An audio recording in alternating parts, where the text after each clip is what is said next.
Hey everybody, welcome to the Cardboard Cave. We're here to take a look at and do a rough and ready rules overview for Mille Fiori, which is a game from the good Doctor Knizia from Devere Games.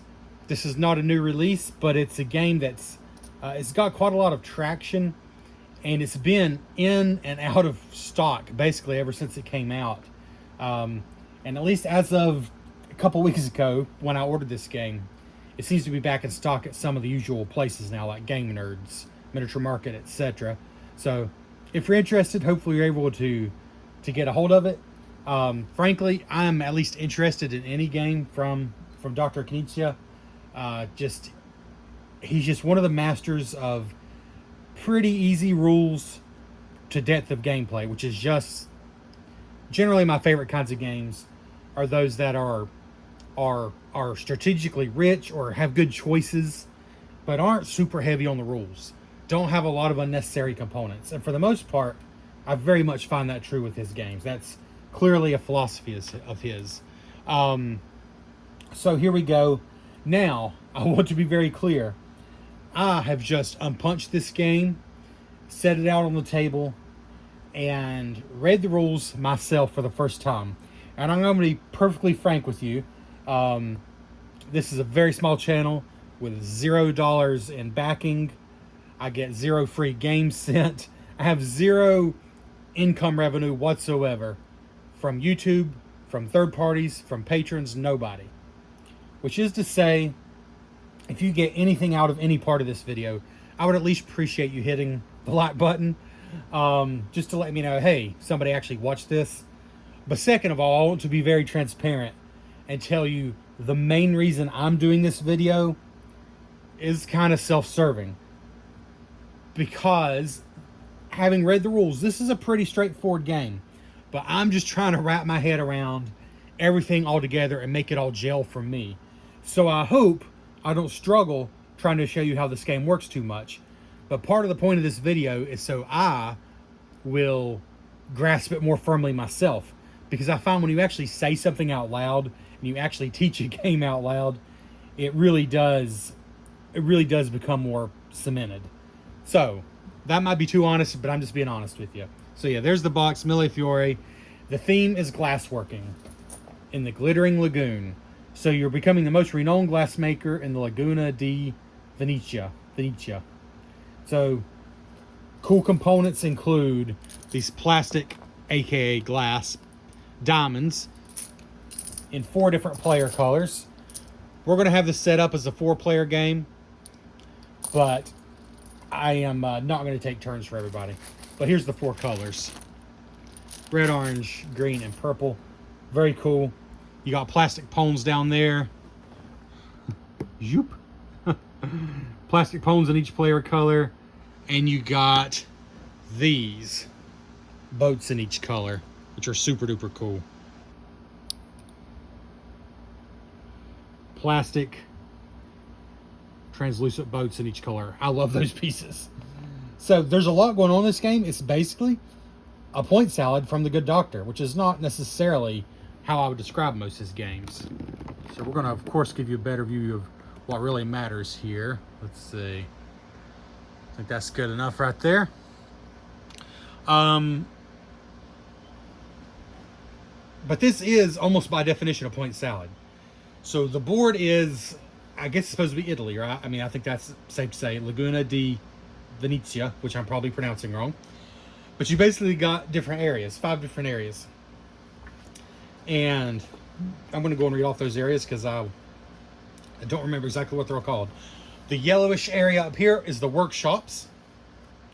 That's where you actually get the raw materials to make your glass. Although, again, this is not a very thematic game except for just how pretty it is. It's really all about points. But that's the thing here. You're getting the raw materials. And we'll take a closer look up there. And you see it's different materials like gold and fire. And I guess maybe that's supposed to be coal. I'm not sure. Things you might use to make glass. The dyes are these right here to make the different colors of glass.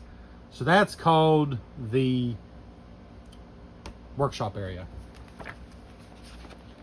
Then you got the residences. Here, the purple. The purple that starts up here and is actually a line. So it's a totally different shape from the other areas. And that's where the people live, their houses and things.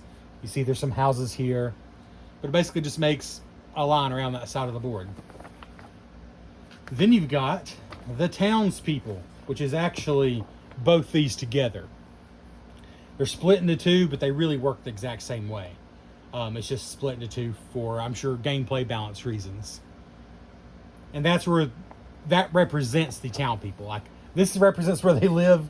This represents the actual people and the different occupations they have. Then you got the trade area, which is this lighter blue area here, which shows basically different goods. And then right beside it, in fact connected to it because they do work in tandem, is the harbor area. As you might expect, this relates to the ships. And your actual ships start down here at the bottom of the harbor area. Okay, so the reason I really pointed out those areas before we even get started here is because that's really the heart of the game. The 5 areas basically score 5 different ways, and that's really the only complexity in the game, because the way a turn actually works could hardly be any more simple. So to set up the game, a 4-player game, if you're playing with 2 or 3, you'll have to look at the rules. There's a couple differences, but to set up a 4-player game, you shuffle all the cards, you deal 9 face up in a 4-player game, and ones that are similar you can kind of stack like this. It's just so you can see the numbers on them, but bottom line is there's 9 face up cards, and those will be used when people get bonus turns, which we'll explain momentarily. And then everybody gets a hand of 5 cards. That's it. And in fact, that's what you're going to do at the start of every round, is give everybody a hand of 5 cards. That you only do at the start of the game. But everybody gets a hand of 5 cards at the start of every round. This is the start player card. And starting, well, actually simultaneously, everyone's going to pick one of their 5 cards, put it in front of them face down, and then you're going to put the other 4 cards to your neighbor on the left. In other words, like a drafting game or a pick and pass game. Okay? The first player then is going to reveal and do their card. And 90+% of the time, all you're going to be doing is putting one of your own colored diamonds. Everybody, like I said, gets their own color. By the way, you keep 27, you set 3 aside. You might need those at the end of the game, but you only play with 27 out of the 30. And you set the 3 aside in case they're needed, like on the last turn. So normally you're just going to be playing your diamond in the matching color. For example, if I go here, I'm going to go in this greenish area here. And if you're colorblind, there's also a picture of a person, which matches on the board here. So for example, that lady here matches the lady on the card. So I would know that's the area I'm playing in. Plus it's also, like I said, colored. All right. Or for example, this card is going in the residential area, the purple area. Okay? Now, the way you actually play in each area is the meat of the game, like I said. But all you're doing on a turn is the card you picked, the one card you picked. You're turning it over on your turn. You're doing it, which usually means placing a diamond.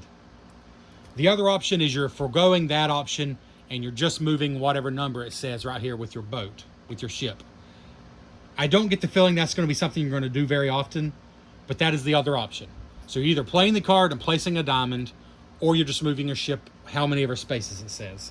That's it. Then the next person plays a card. Then the next person. After everyone's done that, you then have 4 cards in front of you that your neighbor passed you. You do the same thing. You pick one, you pass the rest face down to your neighbor. Again, the first player stays the same. They will go first. And you do that till 4 of the cards are used, and everyone is going to have only 1 card left over after 4 turns, basically. Those you don't play. Instead, you put them face up in this area. Again, I'll explain this area. So, how many ever players are playing? Their last leftover card is going in this area. After that, then the first player marker is passed, and you do it all again. If Jim Bob is now the first player, he excuse me, He will deal 5 cards to each player face down. Everyone will pick one, pass the rest to the neighbor. First player goes first, reveals the card and does it. You keep going like that. The game ends when either somebody has played all 27 of their diamonds. You will finish that round, so everybody gets to whatever card they picked for that round. Everyone will get to play it. In other words, everybody has an equal number of turns. And then that's it. Alternatively, if the deck runs out. If the deck runs out, same thing. You finish the round, and then that's it. And again, since I've only read the rules once, I make sure I'm not telling you wrong, although I do recommend reading the rule book. Yeah, so either when you deal the last cards at the beginning of a round, you still finish that round. Yes. And the game will end after that. So, that's how the game ends. Okay. So, pretty simple, right? On your turn, you're taking the one card that you picked from those you were handed and playing it. So, what adds the complexity to the game? Well, let's look at the different areas. I think that's the right way to do it.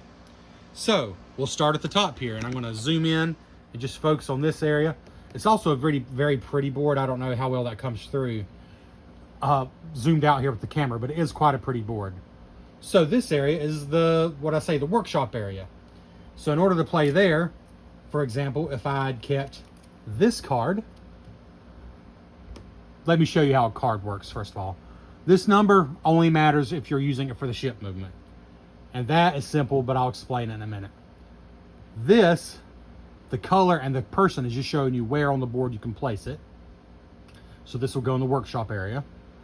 This is showing you where to place it. And this is showing you an example of scoring.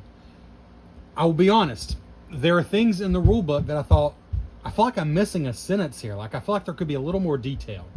It was a good rule book. It was pretty breezy. But there's a few things I'm like, huh.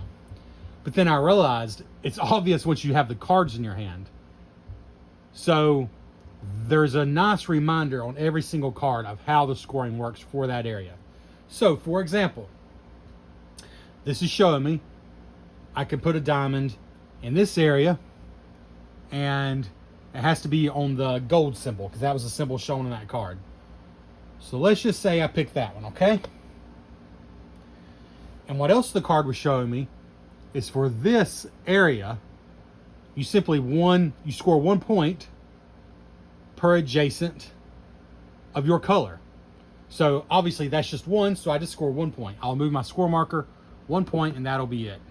But let's say that I had something like this already on the board, and now I played, let's say my turn had been playing this card, okay?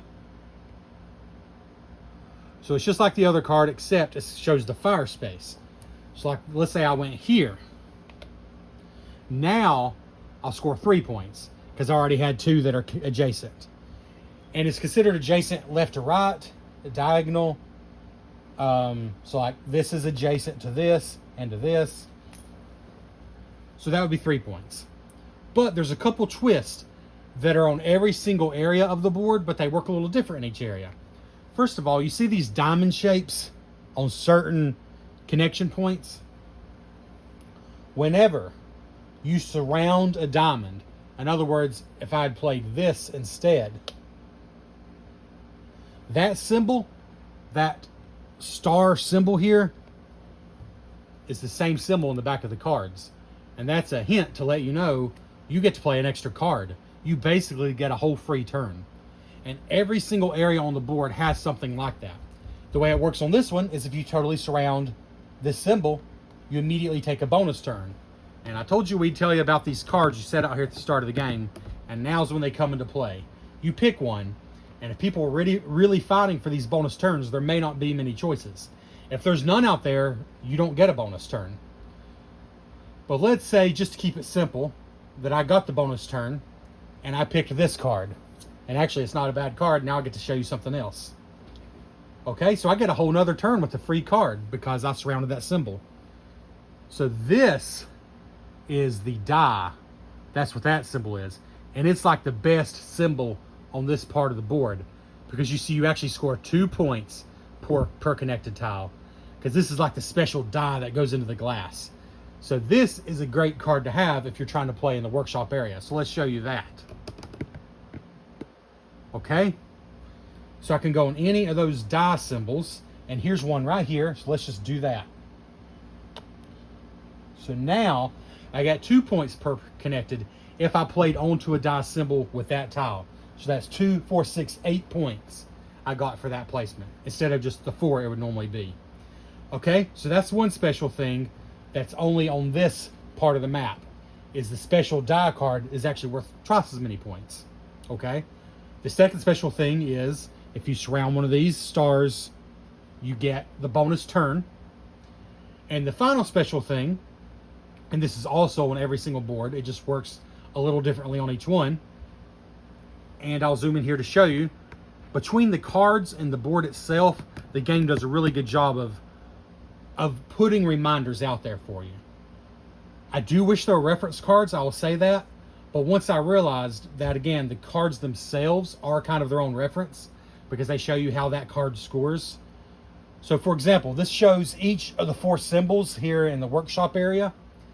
If you've covered each symbol at least once, you get the best bonus. And that's pretty huge, 20 points. So like in my example, I've covered 2 of the die spaces, I've covered gold, I've covered this, but like let's say I then also covered a fire space. Let's just say it's over here just to show you, it doesn't matter where it is. If I've covered, well I should put it where you can see it. If I've covered a fire space, I've now covered at least one of each symbol, so I can now immediately claim the best bonus. 20 points. And I get that immediately on the score track. The next person to do it will only get 15, then 10, then 5. And that's that area. And you'll see there's some big similarities to all the areas, but they do all score differently. So this one is all about being connected, and all about playing on these to double your points, and then surrounding these to get the bonus turns, and then covering one of each symbol to get these bonus points. And that's it, okay? So let's move on to the residence area, the purple one. So, first of all, let's go over the similarity. Well, let's just show you how this one works. It's actually quite simple. Whenever you play, so again, just a reminder, the way a turn works, you're handed 5 cards at the beginning of a round. You will pick one, pass the rest to your neighbor. When it's your turn, you'll reveal your card and do it, okay? So let's say that I revealed this card. Again, this is my ship movement, which I'll explain later, but you just ignore that unless you're actually doing that. Otherwise, you're doing this, okay? The key symbol just means the residence area, because they're actually all the same symbol, because this is different than the other areas. There's only one symbol.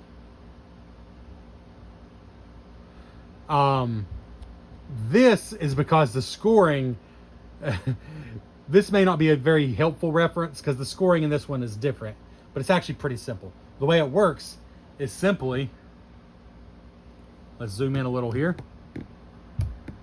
Okay, I played a purple card, so I put this here. I will simply get 2 points because that's what's printed on that space. You always have to start here, and you always go in order. So like, then let's say somebody else had done that, and that. Let's say it gets back to my turn. I'll play another purple card, so I want to go there. Okay, this time I'm getting 5 points. All right, pretty simple so far, right? The trick to getting extra points here is if you can go there basically without being interrupted by other players. So if I played next and nobody had played again here, I would only get 1 point for that space, but I also would get this 5 points again. So it's actually 6 points.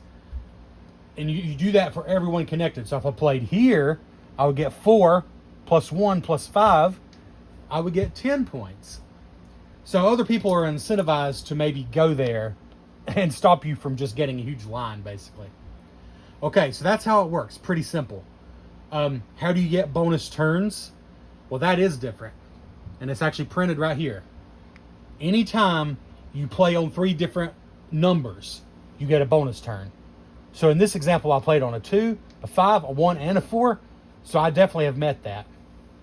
So let's pretend those are here. A 2, a 5, and a 1, that's 3 different numbers. I get a bonus turn right away. I pick one, I do it just like before. Anytime you played on 4 different numbers, so like let's say I had played this here. Now I've got a 4, a 1, a 5, and a 2. That's 4 different numbers, so I get to claim the best bonus. So you see it's worth the same points just like over here. But the way you get it is different. You're playing on different numbers. It is similar, but it's different. Finally, if I play on 5 different numbers, I can get 1 more bonus turn. This was a little weird. Actually, I had to look on Board Game Geek to see, well, can you get more than 2 bonus turns on this line? Technically, I mean, it would be hard, but could you do it? According to the answers I read on Board Game Geek, no. You get one bonus turn once you've covered up 3 numbers, and you get another bonus turn if you cover up 5 different numbers. So like in my case, that 2 wouldn't do it because that's the same number. I would have to get all the way to, I don't know, like, here's a 10. If I'd cover that 10 up, which you can't do that, they have to go in order. So let's not cheat. It has to be in order. But let's say I was set up nicely on my next turn, and I got to score this 10 points. I've now covered up 5 different numbers, so I get my other bonus turn. That's really it for that board, okay? Let's move on to here. This is the one that gave me the most fit. In fact, it's the only one that gave me any real trouble.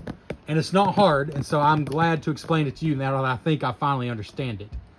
So this is the, I think I said the people, the townspeople. It's the townspeople board. And it looks like 2 boards, but it's really just 1. You just got a blue and a green area. It's divided up into 2. The rule book calls them pyramids, but don't let that fool you. That's, I'm sure, I guess technically, but that's just a weird way to word it. There's a couple things going on with this one. Although they still score bonus turns, still score the same bonus points, it just works a little differently. So, you do, the main thing that you just got to remember is, unlike the board up here, the craftsman area, the workshop, whatever it's called, unlike that area where you have to match the symbol, so like if I played the fire symbol, that's where I have to play. That's not the case here. Like, this does represent different people. Like, these are, I guess, the clerics and merchants and fishermen, just different occupations, basically. But the thing is, you don't have to match them. All you have to match is the color. I think these are like the noble people. These are the common people, is how they word it. But let's just look at my hand here. Actually, I'm going to cheat and grab one here. Like, here's one, and there's one. So, like, if I picked this card during the card draft, that means I do have to play on this lower green section, the section showing this lady here. But I don't have to play on the, I was going to say lobster, I think it called it a, did it say crab? Okay, I just got to know this, because I could have swore the rulebook said crab. That ain't a crab, at least maybe in other parts of the world that's called a crab. It absolutely calls that a crab. Okay, comment below if you are from another part of the world. We absolutely would not call that a crab in the USA, but that doesn't mean anything. The USA does a lot of things backwards. So I'm going to call it a lobster, though. So this means I have to play in this area, but I don't have to play on the lobster, and that is different from, honestly, all the other areas of the game. But if I do, I get double points, and that's what that means. Okay? So you're still better off doing that, usually, but you don't have to play on the matching symbol. And that's, the reminder is really this right here. Like, oh yeah, I get double if I do play on the same. The scoring, and this is probably why they call it a pyramid, the bottom level is 1 point, middle level is 3, upper level is 6. And again, they do call it a pyramid. I guess that probably was the best thing to call it, because you do have to go in order. For example, let's say this was the situation. If I played that card I showed you with the lobster on it, I could go on any space on the green board, because again, that's how these work. But I really want to go on a lobster if I can. Well, the thing is, I can't go here, because that's not going in order. I could go here, and I won't score double points because it doesn't match the symbol. But I could go here. So that's what I'll do instead. So I'll get my 2 points. Because it's only worth 1 for the bottom level, but at least it's doubled because I did match the symbol. But let's say instead I decided to put it here. In this case, maybe that would be smarter. Well, that's the middle level. And again, I wish it was printed on the board, but it really doesn't need to be because it's printed on your card. The middle level is worth 3 points. Okay? So I would get 3 points actually for that. But I hope that makes sense. Like, you could always play on the bottom level, which is worth 1 point. You can only play on the next level if supported by 2 pieces. So, for example, here. But if this one was placed, that would be really good for me because I could play here now and I would match the lobster symbol. So it's 3 points double to 6 points. And this gives me an opportunity to show you something else. Whenever you form a triangle, everybody scores. And there is a nice handy reference here. Not the best symbol, but what that means is everybody else might also score points. That's what that symbol means. They just show 2 points to represent other people, okay? Because now I've completed a small triangle. Basically, you see there's a big triangle, if you can imagine it here, and I'm messing that all up. If you can imagine, this could be a big triangle, and then this could be a big triangle. But also there's small triangles that can be formed, and I just formed a small triangle basically. So that means the other pieces are now scored. Not the piece you just placed to finish it, but the other pieces, because you just scored it. But because I finished a triangle, the other pieces are scored just based on normal, non-doubled points. So in this case, the purple player is getting 2 points. 1 for each bottom level piece. So actually, by doing that, I gave them 2 points. Now let's progress a little further here. If the purple player played here, they would get their points. It's the middle level, so it would be 3 points.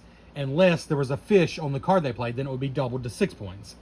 Then everybody else in the little triangle scores. So green would get 1 and purple would get 1. All right? But then let's say on a future turn, let me see if I can actually find the card to hopefully confuse you less. Let's say I played this one because I want to finish a big triangle. Well, it doesn't match the symbol because that's a seashell. But I can play there. Okay. Again, it's 1 point for bottom, then 3, then 6. And it shows you that on the card. Okay. So I got my 6 points immediately because I did not match the symbol, or it would have been 12. Now I formed a big triangle. And there's enough. Actually, there's enough for 3 big triangles. I think I misspoke earlier. Because you could have one here, and then here, and then here. It's not that complicated. It just kind of looks that way until you see it in front of you yourself. So now I've completed a big triangle. Okay, I just got my points for that, so that doesn't score again. But everything else does. So 3, 3, 1, 1, 1. So again, there is a reminder on the card that other people could score when you play this card. That's what that symbol means. All right. So this one is all about the triangles. And it's about matching the symbols to double your points from the cards. The other twist, how do you get the bonus turns on this one? Well, just by topping off a big triangle. And you see it listed right here. When I place that, I'm going to get my points, and I'm going to get a bonus card from over there. A bonus turn, basically. Also, it shows you right here, how do you get the bonus points? Simply by covering each symbol at least once. So in my case, I've covered the lobster twice, the shell once. If I later, say, covered... Well, that fish is illegal right now because it has to be supported by 2 pieces. So let's say it's something like this. Now I've covered all 3 symbols. The fish, the lobster, and the shell. I get to claim, again, the biggest available bonus points. Okay? And if you look up at the top area, it is exactly the same. They just divided it into 2. Again, I'm assuming for just for gameplay reasons. So it works the same. It's just a different color card you're looking for. So for example, this one scores the same. Bottom level's 1, then 3, then 6. If you do match the symbol with the tile you placed, It's double points. And you have to build it pyramid style. So you can't be doing something like this because it's not supported. That person could go there, or there, there, there. All right. So that's that one.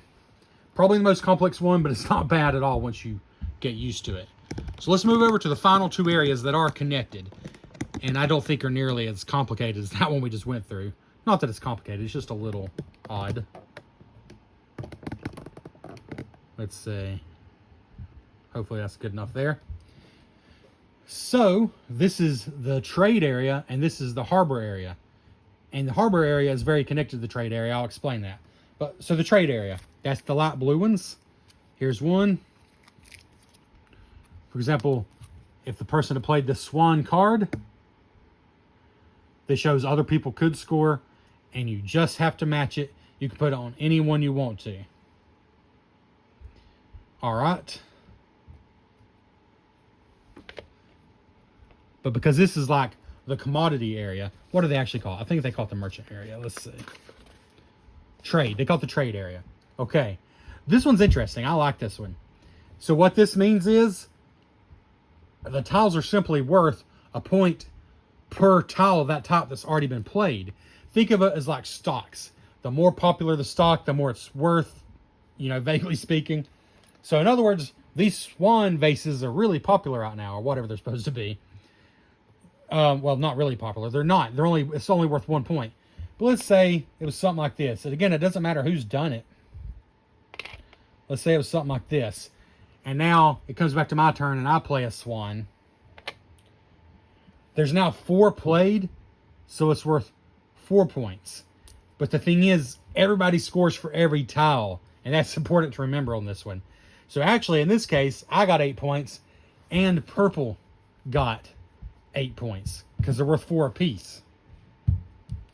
And let me double check that, because even as I'm saying, it's like, wow, that seems like a lot, but I'm pretty positive that's correct. So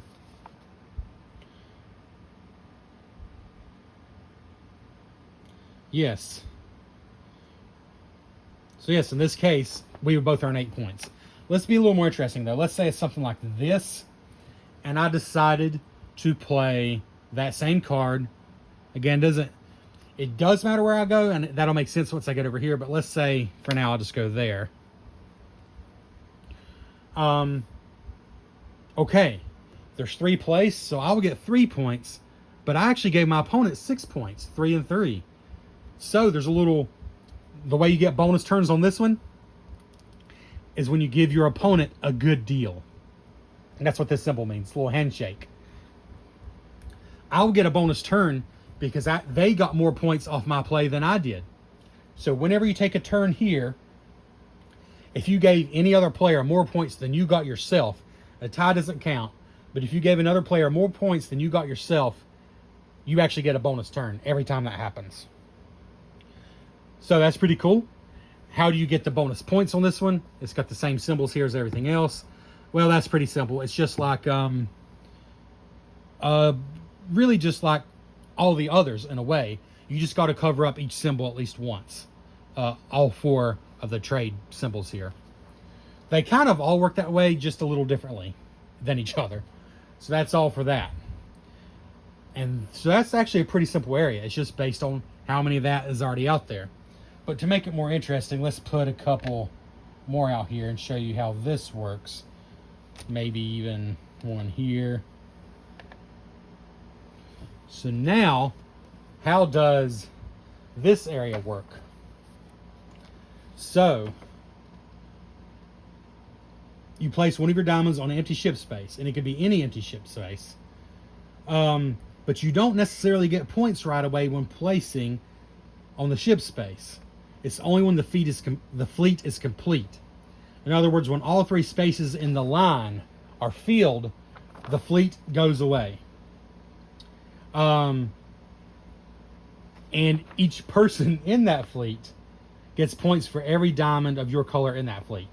So, for example, and again, I did say I set up like a 4-player game, and I know I've only got 2 colors of pieces out here, but that's just how it is. So like, let's say this is how it is. This is now full. So purple's going to score for 2 boats, and I'm going to score for 1. because this fleet is now setting sail.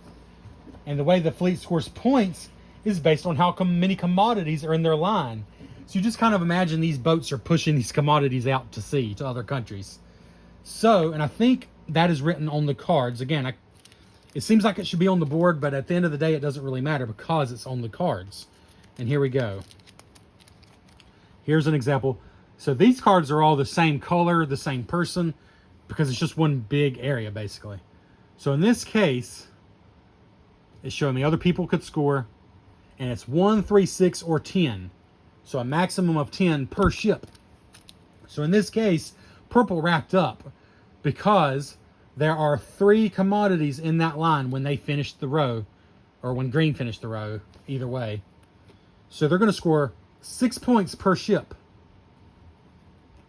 Sorry, my camera is not autofocusing at all. 6 points per ship. So purple's actually scoring 12 points, green scoring 6 points. But that doesn't happen until this line is filled. So when you're deciding where to place your ships, you're looking at what's over here that they're going to be able to take out to sea, basically. And I imagine there's some strategy about when you fill a line up to make sure you're getting the most points. Because, for example, let's say I'm the only one that played on this line down here. I'm the only one that even cared. Okay, all 3 of my boats are going to score, but there's only 1 commodity here, so it's only going to be 1 point per boat. So that's only going to score 3 points, even though I had 2 boats. But if even 1 more commodity was in this line, and again, it doesn't matter who put it there, now, according to my card, it goes up to 3 per. So this is now 9 points. If there's another one out there, well, people would be stupid to let me put 3 boats there, frankly. Because now it's 6 per, that would be 18, all the way up to, is it 10 per? Yeah, that would be 40 points. Because I have 3 boats, and each boat is worth 10 points in that case. But people, like I said, people have to be not paying attention to let me get away with that, probably. But, so these are the only cards that aren't guaranteed instant points. Because, like, if I just put a boat here, that's nothing for now. It's only when the line is full. But the ship cards do let you do something else. And for that, we actually need to look down a little lower here. The ship cards, so just like all cards, they do have this number, and I'll explain that in just a moment, finally. But the ship cards also have the boat symbol here in the middle. That's how many spaces you get to move your boat that you put here at the start of the game. And this is basically bonus points. This little bonus track down here. And this is totally separate from everything else in the game. But whenever you play a harbor card, in addition to putting a ship tile out here, you get to move the boat, how many spaces it shows there. So if I'm green and I'd played that card, I would move 1, 2, 3, 4. And you get whatever points it shows. So in that case, I actually got 3 points for that space. Right here. You don't get points for spaces you skip over. It's just wherever you land.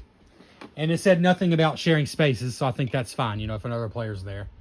There's a 10-point one here, which is pretty big. But also, we're bonus turns. So that's how you get bonus turns on the harbor part of the board.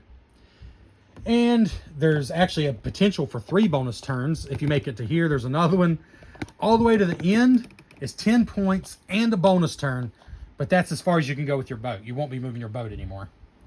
Okay, that is the game. Again, it ends when somebody is out of diamonds.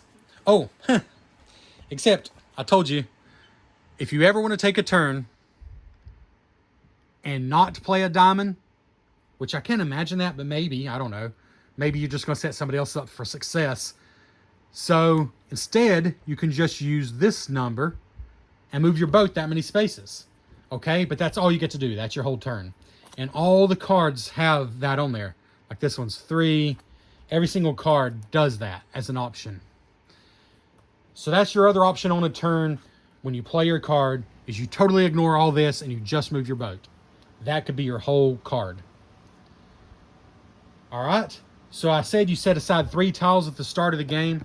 The only reason you do that is because when somebody runs out of their 27 diamonds, I call them tiles with the diamonds, when somebody runs out of their 27 diamonds, they can still get bonus turns, you know, if they meet the criteria for getting bonus turns all over the board. And that's why those 3 tiles are out there, because you might need them at the end of the game for your bonus turns. But that's it. Somebody runs out of their 27 tiles, you finish that turn, so everybody gets an equal number of turns. Or, if you deal out all the cards at the start of a round, when you're dealing out cards, you do still play that round to completion. And I'm guessing there's the correct number of cards so that you will be able to do that. You'll be able to play the round out. Like I said, slight changes for 2 and 3 players. Perhaps look at the rules. I don't think there's an official solo mode. No, and to be fair, I have heard it's much better with 3 and 4 players. 4 is apparently golden. Like, I've heard nothing bad about the 4-player game. 3-player game is just about as good, it seems like. 2 is a bit of a mixed bag from what I've heard. There is an expansion I've heard makes the 2-player game better, but I don't have that. So just fair warning, this isn't a review because I just learned the game along with you, basically. But I'm just letting you know, which is disappointing because 2-player is a big player count for me, which is why I did put off getting this a little bit. But I love the Doctor's games overall, and this one is not only pretty, but it's just, I've heard great things about it, really great things about it. So for playing with 3 or 4 players, I'm excited about it. Thanks for checking out the Cardboard Cave. If you stuck with me for this insanely long, probably rambling video, hit that like button, and we'll catch you next time.